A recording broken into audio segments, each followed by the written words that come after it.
వీళ్ళ అమ్మ ముందుకు ఫోటో తీస్తాడా. అక్కడ కూర్చో,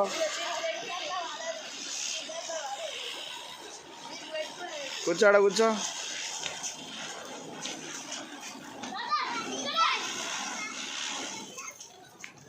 చీరలాగా జస్ట్ ఇట్లా ఇట్లా కూర్చున్నాడు. ఒక 2-3 పెట్టేసిరా, మళ్ళీ ఫటాఫట్ పెట్టేసి అవన్నీ పెట్టేసి 2-3 పెట్టేసి కింద ఉన్నాయి అవన్నీ పెట్టేసి. కాకర పుల్లలు ఇక్కడ ఉన్నాయి చూడరా, పెట్టురా. ఇవి రే ఇవి తీసి పెట్టి ఫస్ట్ ఆడ పెట్టుకో, రెడీగా పెట్టుకో.